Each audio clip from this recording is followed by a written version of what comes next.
What it means, in effect, is that elections are pretty much bought and that the buyers expect to be rewarded.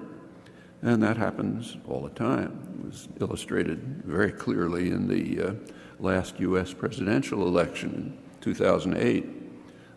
President Obama's victory traces largely to a huge influx of capital from the financial institutions, especially toward the end of the campaign. They preferred him to his opponent, McCain, and they expected to be rewarded. And of course they were. The country at that time was mired in a deep recession, so Obama's first act was to select an economic team. It was drawn almost entirely from those who had caused the severe economic crisis that he inherited.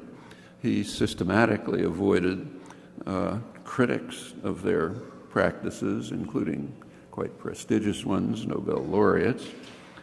Actually, the business press wrote rather ironically about this. Bloomberg News did a review of Obama's economic team, went through each one of them, looked at their records, and concluded that these people shouldn't be on the economic team to fix up the economy. They should be getting subpoenas, which was pretty correct. They didn't, of course. Well, not surprisingly, the team chose measures which rewarded the major culprits, who are now richer and more powerful than before, and poised to lead the way to the next and probably more severe financial crisis.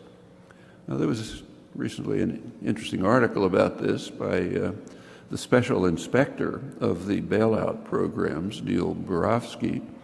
He wrote a bitter condemnation of the way it was executed. He points out that the legislative act that authorized the bailout was a bargain. The financial institutions that were responsible for the crisis would be saved by the taxpayer, and the victims